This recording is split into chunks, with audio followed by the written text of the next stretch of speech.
En Namibie, le président sortant Hadj Geingob est en tête de l'élection présidentielle. Selon des résultats partiels portant sur près de la moitié des circonscriptions, il a recueilli plus de 56,1% des suffrages. En Guinée-Bissau, le président sortant José Mario Vaz, arrivé seulement en 4e position du premier tour de la présidentielle, a indiqué qu'il quittera le pouvoir en paix. Il n'a cependant pas donné de consigne de vote pour le second tour. Et puis en Afrique du Sud, un tribunal a jugé irrecevable la demande d'appel de l'ancien président Jacob Zuma qui tente d'échapper à un procès pour corruption dans une vieille affaire de contrat d'armement. Voilà pour les titres. Bonsoir à tous. En Namibie, le président Hadj Geingob, candidat à sa propre succession, est en tête de l'élection présidentielle de mercredi dernier, selon des résultats partiels rendus publics ce vendredi par la commission électorale et qui portaient sur près de la moitié des circonscriptions. Le chef de l'État sortant a recueilli plus de 56,1% des suffrages. Le chef de l'État sortant namibien, Hadj Geingob, est en tête de l'élection présidentielle de mercredi avec plus de 56,1% des suffrages, selon des résultats partiels de la commission électorale portant sur près de la moitié des circonscriptions électorales. Le patron de la SWAPO, le parti au pouvoir qui dirige la Namibie depuis 2014, devance largement Ponduleni Itula, candidat dissident de la formation au pouvoir, qui a obtenu 29,4% des suffrages. Le chef de l'opposition, Marc-Henri Venani, lui, n'a obtenu que 5% des suffrages.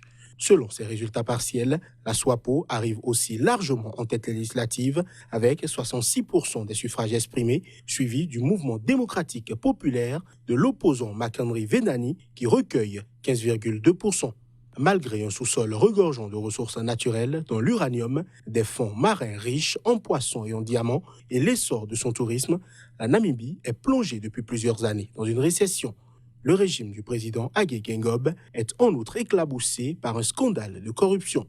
Il y a quelques semaines, Wikileaks a publié des milliers de documents qui accusent des responsables de son gouvernement d'avoir touché l'équivalent de 10 millions de dollars de pots de vin de la part d'une entreprise de pêche islandaise. En Guinée-Bissau, le président sortant José Mario Vaz a tenu une conférence de presse après l'annonce des résultats du premier tour de la présidentielle. Arrivé seulement en 4e position, le chef de l'État, qui n'a pas annoncé son soutien au candidat admis au second tour du scrutin, indique cependant qu'il quittera le pouvoir en paix. On l'écoute. C'est avec la conscience tranquille que je vais quitter la tête de mon pays.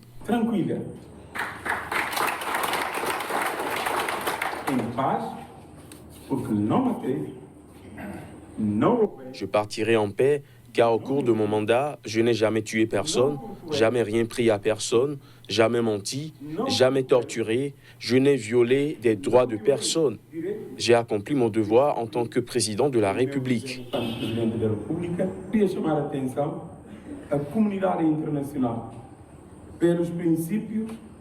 J'aimerais lancer un appel à la communauté internationale que par principe, nous avons réussi radicalement à lutter contre les sentiments de haine, de vengeance, de rancune, d'emprisonnement arbitraire, des règlements de compte. Plus jamais ça ne doit exister dans notre pays. Nous comptons sur un suivi direct et responsable de la communauté internationale et plus spécialement de nos frères de la sous-région.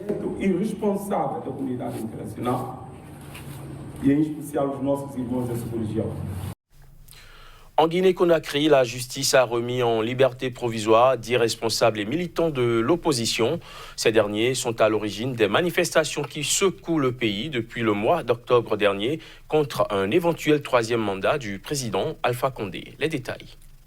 L'annonce de leur remise en liberté jusqu'à leur procès en appel le 5 décembre prochain a été saluée par les cris de liberté, liberté, scandés par des centaines de partisans massés dans la salle d'audience et à l'extérieur du tribunal de Conakry. Ces opposants affiliés au Front national pour la défense de la Constitution, dont leur coordonnateur national Abdourahmane Sanou, ont été condamnés à de la prison ferme fin octobre en première instance.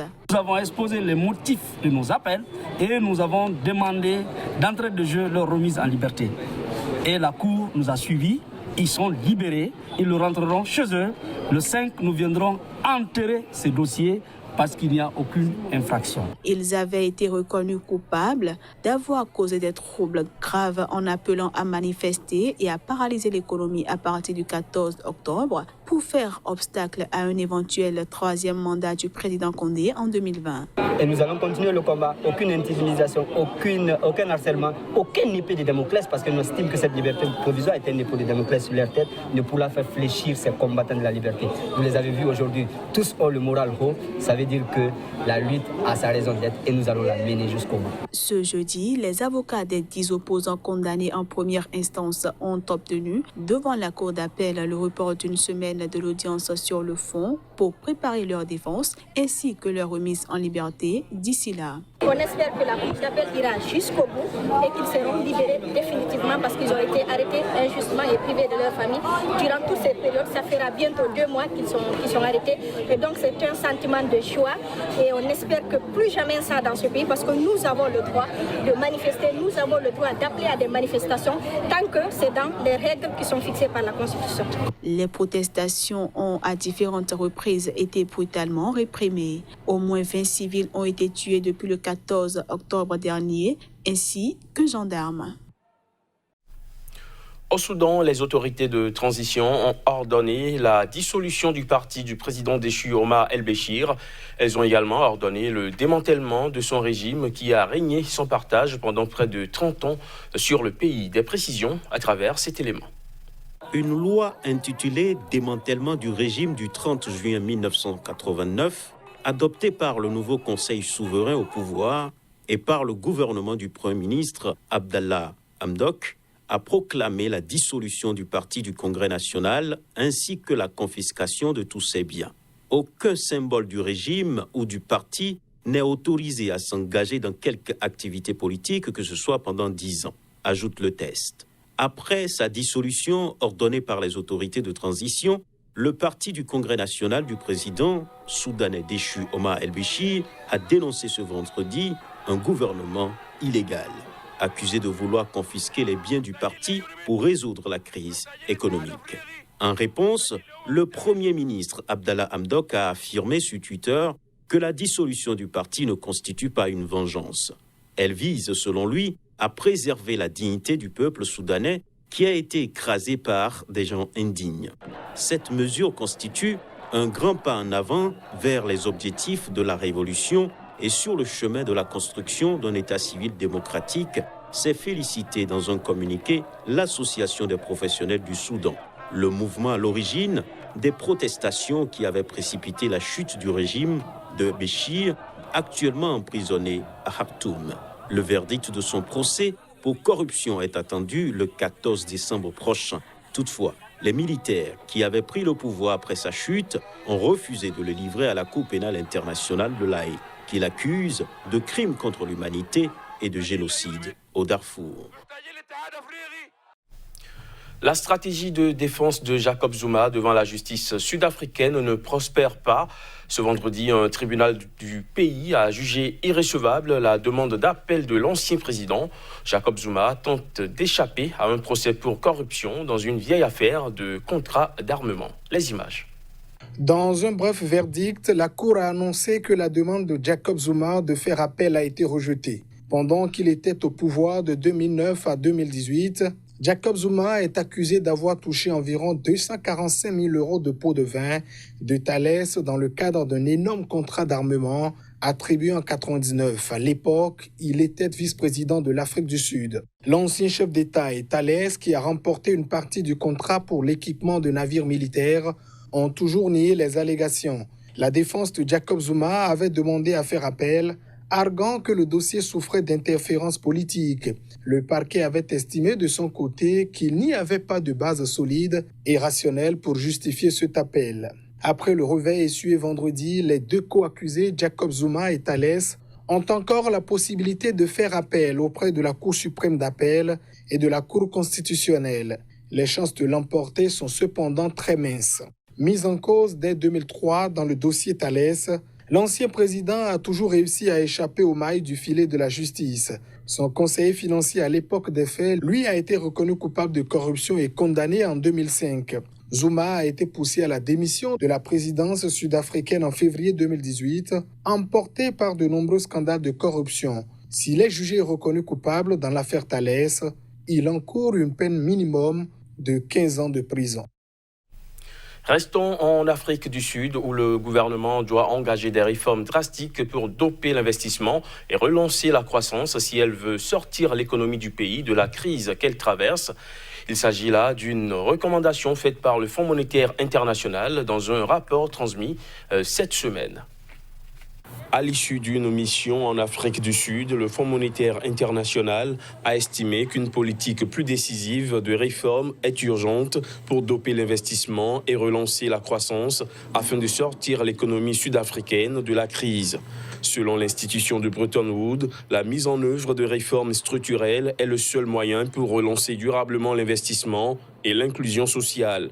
Depuis la crise financière mondiale de 2008, l'Afrique du Sud, pays le plus industrialisé du continent africain, tourne au ralenti, victime d'une croissance molle, d'un fort endettement et d'un taux de chômage endémique estimé à 29%. La mauvaise gestion et la corruption qui ont caractérisé le règne de l'ex-président Jacob Zuma ont mis en sérieuse difficulté les entreprises publiques du pays. Le géant de l'électricité Eskom croule sous une dette de 26 milliards d'euros qui inquiète sérieusement les investisseurs et les agences de notation financières. Le mois dernier, le ministre des Finances Tito Mboweni a prévenu que la dette publique estimée à 200 milliards de dollars devrait enfler jusqu'à 300 milliards de dollars dans les 3 prochaines années. Le taux d'endettement atteint 60,8% du produit intérieur brut et devrait augmenter à 71,3% en 2022-2023. Au pouvoir depuis près de 2 ans, le président Cyril Ramaphosa multiplie les efforts pour relancer l'économie du pays, mais jusque-là, sans résultat tangible. Au Bénin, un film sur la décentralisation et l'agenda 2030 a été lancé cette semaine à Cotonou. Intitulé Le Maire, ce film est une réalisation de la Fondation Le Municipal, appuyée par le programme d'appui à la décentralisation et le développement communal. Reportage Candice Deboué. Monsieur le maire, soyez la bienvenue. Réalisé par la Fondation Le Municipal dans le cadre du programme d'appui à la décentralisation et au développement communautaire de Gise, le film Le Maire retrace les maux qui entravent la marche vers un développement local durable au Bénin. Il propose également l'appropriation de l'agenda 2030 avec une prise en compte des principes de la décentralisation comme seule porte de sortie. Le film Le Maire, dans une logique de sensibilisation par l'exemple, met l'accent sur la bonne gouvernance dans les communes du Bénin. Il est présente d'abord de passifs de l'administration communale précédente et qui a méconnu les principes de l'agenda 2030. L'approche ici est de tourner en fiction la vie communale en y introduisant les principes de l'agenda 2030 et les cibles priorisées des ODD au Bénin afin de montrer comment leur prise en compte facilite le développement durable à la base. D'une part, ce film a pour but de servir en tant qu'outil de communication, d'orientation et de renforcement de la bonne gouvernance. D'autre part, il peut servir d'outil d'accompagnement des communes dans le cadre de la mise en œuvre des projets communaux dans le contexte de l'agenda 2030. Il inspire et démontre également les effets positifs au niveau local ou national que le respect de l'agenda 2030 pourrait induire. Saluant l'initiative, le représentant de l'Association nationale des communes du Bénin, Luc Atropo, a insisté sur le principe de ne laisser personne de côté, mais comme indispensable pour un véritable développement à la base. Fin de ce JT, merci de l'avoir suivi.